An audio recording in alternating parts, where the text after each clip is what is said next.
batoto ya inchi tunamisalimu kwenye kote mweye mwiko bumesta na pe Swahili.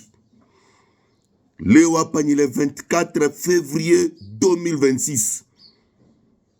Tukubando beta Swahili, Lingala, Chiluba, Kikungu, selon votre revendication.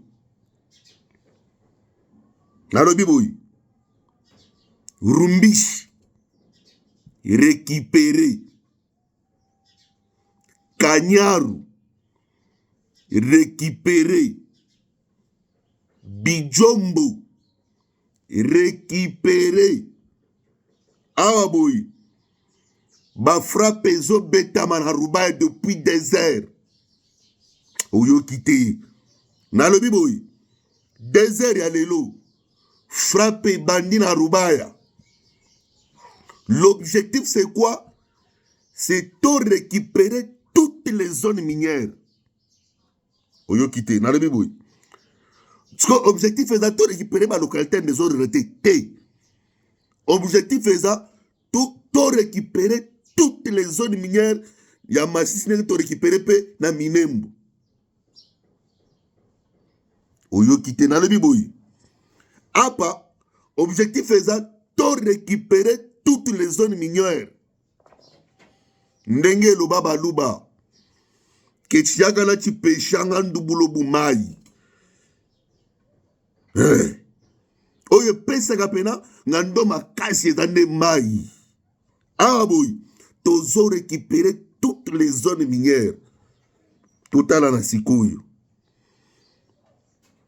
Ba petit monsieur oyo ba se retrouver ba yepe ba tala. Omoni mboka oyo.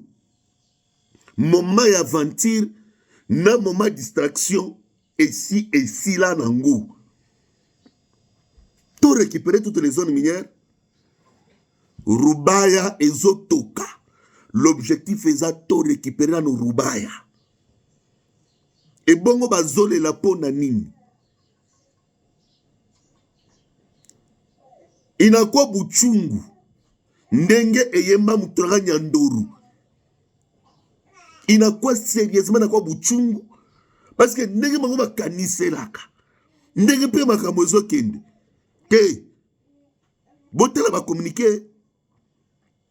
Botala ba communiquer ndenge zo toka.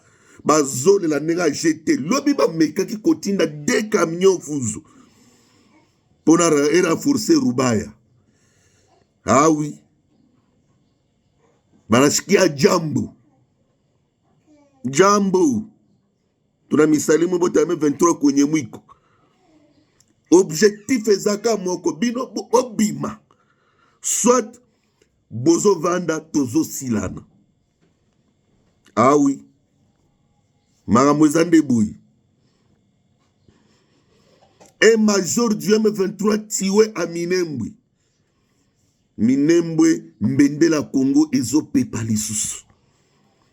L'emblème national, le drapeau de la RDC est en train de souffler à Minembwe. Pour rappeler l'histoire de la génération future, Nereto-Emana debout congolais, nous allons assurer ta grandeur. Voilà. Un envoyé spécial du Congrès américain à Kinshasa, à Yekulukanini. Mais c'est John Tomazeski. Oma Tozoro Batana Kisasa. Un envoyé spécial du Congrès américain. Tana, omoni, Bangala Baloba, Nyama Mokolo, Muntala Makaka Mokolo. Nyama Mokolo, Muntu, Oyo Alambara, Nyama Mokolo, Zaka Mokolo. Bako pesa Nyama Mokolo, Mwana Mkela Mangote. Voilà. Awa Sikoyo, Tokomi Nivoa Bakolo. John Tomazeski, dépêché par le Congrès américain pour s'enquérir des difficultés que le Congo rencontre pour arriver à l'application du partenariat stratégique RDC-États-Unis. Il a même annoncé encore l'arrivée du numéro 1 de l'Africom, Monsieur le général David Anderson. Oh, Yokiti. wana seconde place mutuno ebebaka buta buji bujila ndenge loba baluba buta et puis boadiji. Le monsieur qui est venu, c'est pas quelqu'un de n'importe qui, c'est vraiment un sénateur et puis un conseiller spécial. Le Congrès américain donne mandat. Il a rencontré Madame la Première ministre Judith Suminwa Tuluka. Il a dit, quant à la sécurité, moi je n'ai pas la responsabilité. Il y a un général, M. David Anderson, qui est le numéro 1 de l'Africom, qui doit arriver. Sikoyo Boyo Kanabien. Oui, chaque fois que le numéro 1 de l'Africom se déplace vers un pays, il ne se déplace pas à un touriste, il ne se déplace pas à un petit monsieur, Bakendaka Pona une mission spéciale. Le commandant de l'Africom n'est pas n'importe qui, il y a Liboso. Il y a renforcement de la coopération militaire. La formation. Yabasoda Mbokawana 2, le partage d'informations et renseignements. 3, l'amélioration des capacités logistiques. 2, Ayaga pour une lutte contre le groupe armé. Ce qui est donc, c'est pour une lutte contre le groupe armé. Soutenir la lutte contre les terroristes, aider à stabiliser la région, aider aussi à stabiliser les pays. 3, pour une stabilité régionale.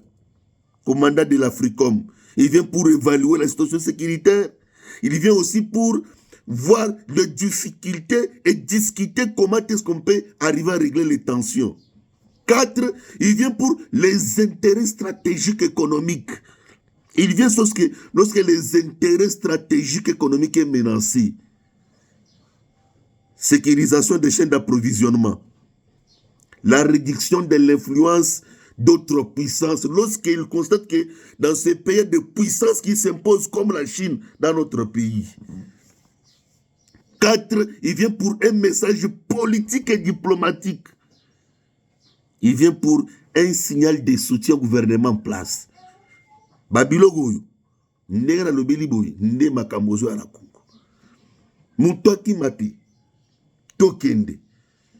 Côté Tozokende, l'histoire va nous enseigner. Merci à Fachi Béton, Félix Antoine Segedi Chilo Mabando Tambola, Awa, toutes les bouches critiquées, les Losiko Boloba. Baton Nyamunya, Baton Dombolo.